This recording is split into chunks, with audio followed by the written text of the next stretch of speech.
Con Stathopoulos and Josh Phegan come together in an incredible podcast, Grow, Scale, Master. An energetic approach to drive progress, master skills, build strengths and put the strategy back into rapid business and personal success.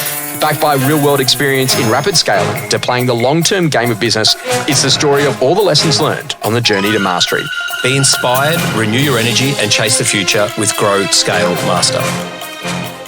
Con, this is the great one. We're going to talk today about the talent development squad. And if you think good about it, it's the future talent of our industry. Yes. And I think that probably it's like way underinvested in a lot of firms about the desire to want to grow that next group of people that are going to learn what it takes to be a great real estate agent. Are you talking about agency? You're talking about agent team? You're talking about all of it? Property management, 100 sales? people in your sales room. Yes. Because we did that last week. Yeah. How many of those people are new to McGrath? Yes. And how many of those people are newer to industry? Yeah. And I've got people that are coming from professional services firms. Yeah, people yeah, that got same. strong backgrounds. Same. Well, it was your business, that's what I was talking about. Yeah, that sounded familiar. You're right, yeah. And so tell us a bit about that, about like not only top tier, like, you know, existing established players, but also pulling people from other industries to come into real estate. I think more so probably now, Josh, I'm from, look, everyone's from a non-real estate background. Yeah. Let's be honest, right? But speak for yourself. well, I certainly was. Yeah. I think particularly with what's happening in the world in terms of, you know, job cuts and professional services, AI replacing staff, you know, Atlassian got rid of 1,600 people across New South Wales or Australia, I should say. Yeah. I think there's a lot of opportunity for a lot of mature professionals to be exceptional real estate agents. Yes. And when I say mature, I'm not talking about age. I'm talking about mature in professionalism in terms of being in the work sector. Yeah. And what I've seen, what I've experienced in our business is they bring something different. They bring something fresh. They bring new business energy. They bring a different perspective, either, you know, heavily on the consumer side in terms of experience and, you know, what matters. But they've also got skills, life skills and other skills. I mean, Mark Sorrenti is a new agent that's joined us. He's 41, 42 years old, got two beautiful kids. He came from a UI and a UX design background. Yeah. So far related from real estate, but he is through and through in brackets, a real estate agent, right?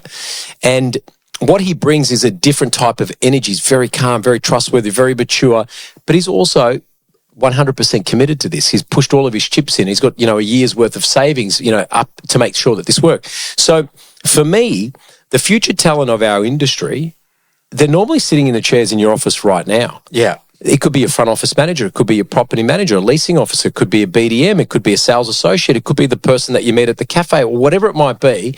There's talent everywhere. Our job as leaders is to identify it. It's to attract it. It's to nurture and grow it and give it a plan to be able to make sure that they win first, then we win later. Yeah. Okay? So then that conversation is that, like, I think a great training room is where 10 to 20% of the training room is different than last year. Yes. So then that's not because people have left, but because we've grown and, like, you've just got Beecroft and Epping have come across. Yes. So we've got this new energy again in the training room, and you're always recruiting anyway. But like that is like, mate, it's amazing when you start to see some of these like highly accomplished agents. Yeah. Betty Ockelander, Belinda coming into the business. And Tina Vaughan, and they're the front seat still training. Yes. It's amazing. And that's that whole job is that what I'm getting you to think about, you know, what do you look for in terms of people, age profile, demographic of the audience that you serve, being similar to the age profile demographic of your business, but then also being in a position about how to really go to develop them. Is this where them working inside of a team is a really important part for them to get deal exposure, to get customer exposure? Because you look at Amit's team, like I'm going to say, there's people that have come in and out of that team, but the people that are in there today, mate, it's phenomenal about the opportunities where they might have worked elsewhere. Oh, they're getting 10 times the deal exposure a year versus what they were getting. You know, I mean, you know, Team Nike doing 230 transactions a year. Yeah. So, you know, most agents are doing 20, right? Yes. So they're getting 10 times that exposure. What are we looking for? We're looking for, you know, skills are really important, but not as important as, you know, their desire to wanting to be better. Yeah. So we're really doubling down on our value system, which is good people make great real estate professionals. So we're looking at the fabric of the person. Do they align with our values? Do we see them sitting in our market, speaking to our landlords, buyers, tenants, you know, whatever it might be?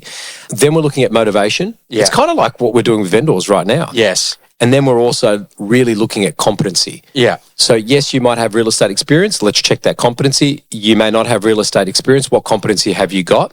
So what are we looking for in terms of demographic fits? You know, in that Epping market, high Chinese market, we're obviously looking for people that are multilingual, maybe Cantonese, Mandarin and English. But to be honest, I don't really care so much about the fit. Our youngest agent's 17, our eldest agent's 74. Yeah.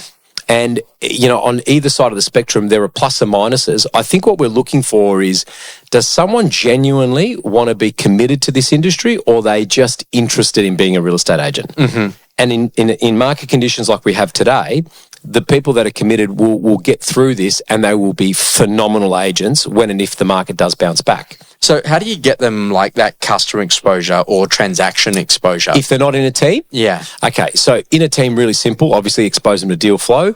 It's exactly the same if they're not in a team. I mean, we've got the fortunate ability to spread our opens and auctions across 7 offices. We had 253 opens on the weekend. Mm-hmm. Now, in our business, if you don't have an open or an auction, be it an open or an auction. Mm-hmm. And so the exposure is there. It's available for them. Mm-hmm. We've got agents that need support on campaigns. We've got agents that are happy for you to go back and wash through old OFI lists to be able to identify, you know, buyers or sellers. But the way that we're going to develop them is really working on doubling down on skills. Mm-hmm. So what do we need right now? Do you need to be a phenomenal listing agent? Yeah. Or a phenomenal buyer's agent right now in this market? For me, both. Exactly. Yes. So what we're teaching a lot of these young, not young in terms of age, but new industry, is, hey, let's prospect buyers. Yeah. So just as much as sellers. So even if you're in a tiny business, a small micro business, just one office, you know, and maybe you got 1 or 2 or 3 salespeople working in you, which is probably a good sized business. Yep. Like, should you have a mandate that you say that every year we have to have a new rookie starting inside of our business? It depends on if you're in growth mode or not. It depends. But yes, I the nature that if someone retires or moves on. Yeah, I am.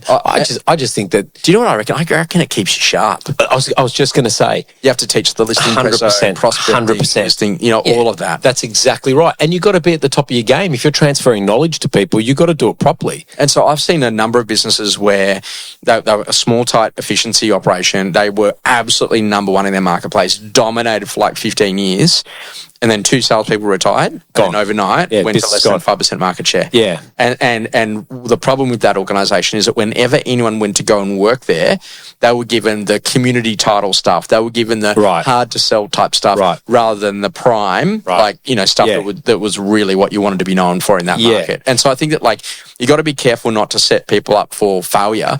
And also, too, you've got to spread your risk as a business owner to start saying, well, I need to have other people that are producing so that if something ever happens to anyone, touch wood, that we've still got a really good quality business and capable people to step up. Because every principal tells me when someone leaves, everyone else will step up. And what I often find is that they don't. I was going to say, lose market share. Yeah, I was going to say that's not often the truth. I mean, yes, it sounds great in terms of philosophy because you can cover this weekend's opens. Yeah. But I also think I mean, there's a couple of things there to unpack. There's one is succession planning, which is a little bit off topic but absolutely relevant. I think the other one is this game that we're in. It's all about longevity. Yeah. So it's a marathon with sprints, and at the moment it's a marathon with 100-meter hurdles, sprints, and a high jump. Yeah, right. Every 200 meters. So someone's getting ready for the city to surf. Yeah. Ooh, oh gosh, is that this week? Yes. It is. Oh no. Yes, I'm ready. Yeah. But the thing is that there are so many opportunities. It's remiss of any agent, leader, principal, sales manager, head of property management, anyone, not to take those opportunities. Yeah. So I just think of, like, you know, let's use that example. Small office, maybe 1, 2, 3 agents. You've got a database, a data bank of names and numbers. Half of those people have never been contacted. They've been orphaned, past clients, buyers, etc. Why don't give someone the opportunity to be able to actually sink their teeth and get stuck into something that's worthwhile and meaningful because they want to start a career? Yeah. And I think that there's joy in that. What you said is spot on. That renewed energy. Either in the office, because you've heard this, obviously you do so much coaching, right?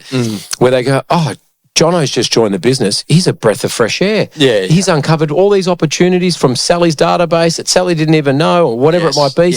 I just think that, you know, when we're looking at developing talent, we're actually giving people the opportunity to be a part of this industry. And as custodians of the office, of the brand, of the industry, or whatever it might be, it's our job to be able to nurture people through this, right? You're a big AFL fan. I am. How important is it that literally those AFL teams have a talent development squad? Oh, my gosh. It's critical. I mean, look... Because all players run out eventually? Well, they get injured. Yeah. They run out of contract. They get traded. Yeah. They want to leave. They become free agents. Your requirements of the game's changed. So is it you who wants to do trade week in real estate? Oh, man, that'd be pretty cool. Yeah.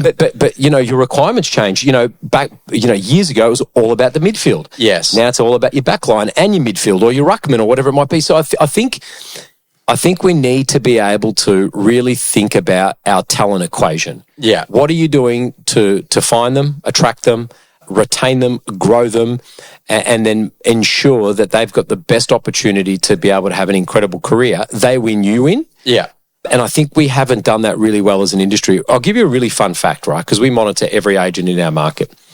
I think 30 or 60 days ago, our dashboard told us there were 1,683 agents that were active in our LGAs, all the LGAs. I think we've got 7 LGAs we cover. Yeah. This morning, there's 1,303. Wow. That's 381 agents in 60 days. Do you think that's AML? Gotcha. That was good. Come on. Possibly. No. But see, that's the opportunity. That's also the problem. Yeah. Right. What's happened here is that we didn't foster the skills during the peak times because we thought that this would never end. Yeah. Do you know what I mean? Yeah. And we didn't really give people robustness around their ability to be able to use auction or private treaty or use pricing or had a list or whatever it might be. So I think for us, we've got a lot of work to do in agencies. Experiences that rapidly shaped you. There was a 4-step formula. Like first of all, you got to commit to it. And then once you've committed to it, there are going to be areas of courage and like how will I do this? And, oh, geez, I'm not sure I can. And then after that, then you're going to build a bit of a capability. And then after that, you just got extreme confidence. And I was talking to my dad when I was very little. I was quite lucky. I'd learnt my times tables. And if I could recite them to him, then I was able to get a Pee Wee 50. And being out in the country, that's a pretty amazing thing to get a little motorbike. That's awesome. But literally, he said, mate, when you got that bike and the guy brought it out, literally, he said, sit on it, and he showed you where the throttle was and showed you where the brake was. And he goes, mate, that was about the only instruction you got because you just committed that you were going to ride. And that literally then you had to take corners and you had to do jumps and you had to stop. Which gave you courage. Then also the courage came and I built some capabilities. Yeah, I love that. And then I learned how to ride around things. And then off the back of that, then I learned to ride with animals, horses and stuff like that. They're out in the yard. And the interesting conversation is that then you just had this unbelievable level of confidence because you committed to doing it. And I think that whether or not it's that or whether or not it's running a marathon or whether or not it's running a real estate business, I think the foundational idea is that have you actually committed to doing it and expect that there are going to be areas where I kind of actually don't know how to do this on auction day. I don't know what to do to get a price reduction. Show me how to do that. Yeah. And then let me have build the capability so that I've really got confidence in front of my buyers and sellers to do what great real estate agents do. One idea or experience that rapidly shaping me is when was the last time, and I'll ask you this, when was the last time you did like a personal audit on yourself? And what I mean by that is you have a look at all aspects of your life, like health. Is being healthy a priority to you? I know you personally. Yes, it is. Yeah. But let's actually go through what are the steps or the elements that really matter to you, and whatever that might be. Could be blood work, VO2, whatever, recovery, whatever. When was the last time we did that personal audit, personally and professionally? Yeah. Because I'm a big believer, where the gaps are is where all the gains are. Yes. So, for example, if I want to run city to serve and I want to get through, I have to have a strategy. Yes. But if I want to run that and I want to really make sure that I maximize my time, I need to have a plan. But if I haven't done an audit on my ability to be able to do that, then how am I going to be able to successfully do that? Do you know what I mean? Yeah.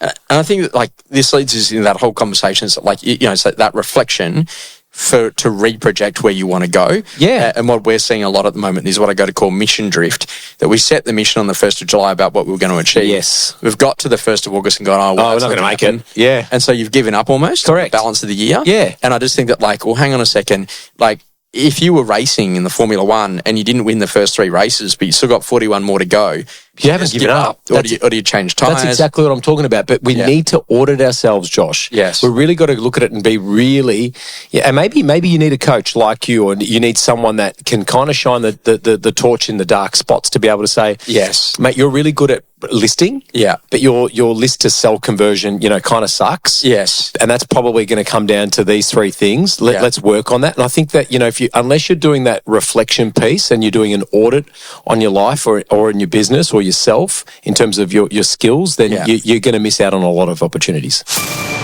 Something that's changing your view. Con, this is an interesting one. And just going back to it, Alexander Phillips and I spoke about it in the podcast that went out last week, and it was just about the property clock and understanding. And I was speaking to Damien Cooley the other day, and it's the same thing. I said, mate, so we go from peak to decline into the bottom of market cycle back into rising. So I'm going to read for you what was in the blueprint manual about that. And so from peak to decline, open for inspection numbers are less. There's more properties that are coming to market. Yep. We're in a position that we've got longer days on market. Yep. Some people tend to pull away from auction because they don't want the fear of not doing that.